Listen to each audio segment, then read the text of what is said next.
weak silhouette, avoiding every threat. I wanna stay like a silhouette, but I can't do that. No, I can't do that.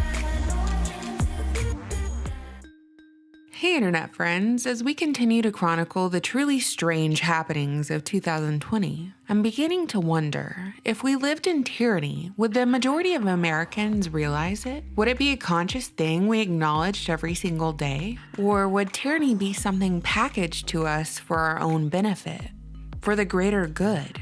If our society teetered on the edge of tyranny, just waiting for the push, would any of us notice when it happened?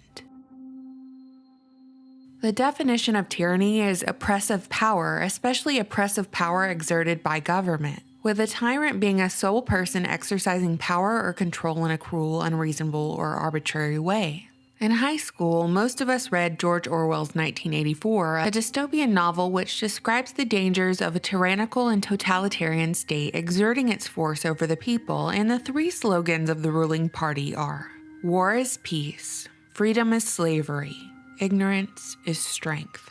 But the thing is, Orwell describes a society under oppressive rule in which everything the state does seems normal to the people living in it. With the first sentence of the book reading, "It was a bright, cold day in April, and the clocks were striking 13.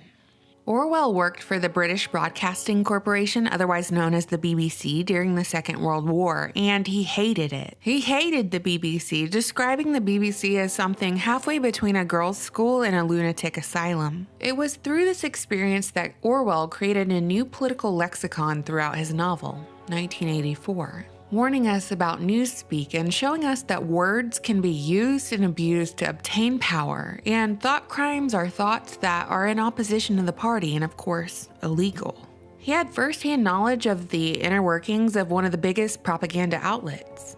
And even though his work was published in 1949, he was already warning us of the telescreen, or a surveillance device that received and transmitted simultaneously, that could see and hear anything above a whisper.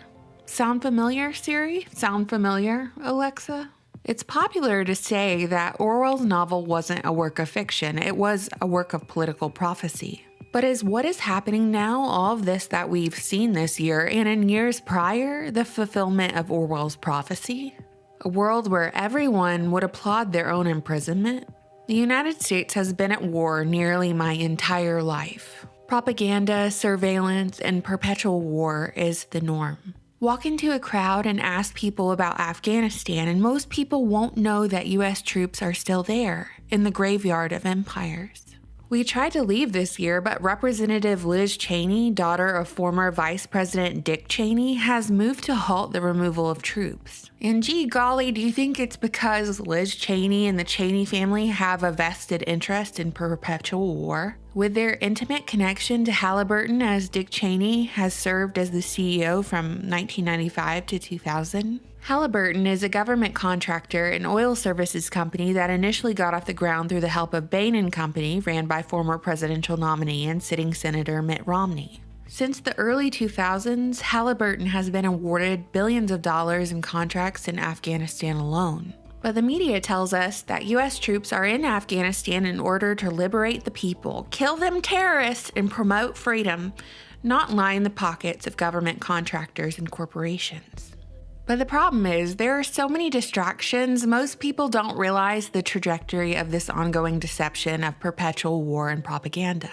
And you could speculate this is due to many factors: the successful implementation of ideological subversion, the 24-hour news cycle, work-life balance or lack thereof, and the rise of hedonism that rewards people's endless consumption through sensory pleasure, so that free time is spent pursuing pleasures in the form of the physical and the material, drugging ourselves with social media, alcohol, pills, food, and porn as a means of momentary pleasure and escapism.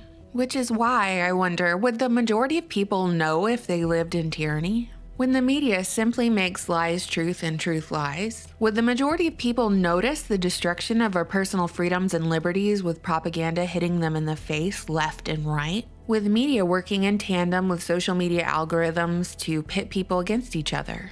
Dividing us by black and white, by Democrat and Republican, by Christians, Muslims, Jews, and atheists. by vaccine injectors and the vaccine hesitant, by mask wearers and anti-maskers, by those who will comply and those who will not. It really seems like whatever the goal is, this pandemic has accelerated the plan into warp speed. The pandemic led to more than a third of the world's population being placed on lockdown to slow the spread of the virus, which resulted in a sharp rise in unemployment, a stock market crash in February, school shutdowns, an increase in debt on the consumer and government level, and you can't forget about riots and civil unrest. What began as the government promising the shutdown would last for just a few weeks to slow the spread of the virus and alleviate undue stress on hospitals extended for months. Of course, the government stimulus package was a rescue package with a price tag of $2 trillion, awarding emergency financial assistance to people and businesses.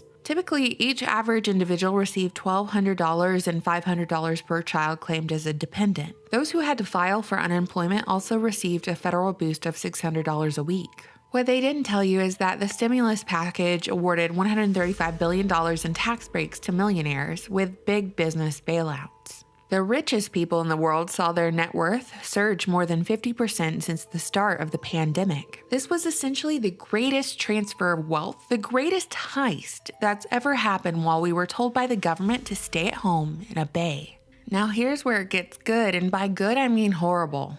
Fresh off the press this morning, millions of Americans' unemployment payments will abruptly shrink if Congress doesn't find a solution in the next week to extend these $600 a week unemployment benefits. So we must rely on Congress to find a solution to a problem they themselves manufactured by shutting down the economy.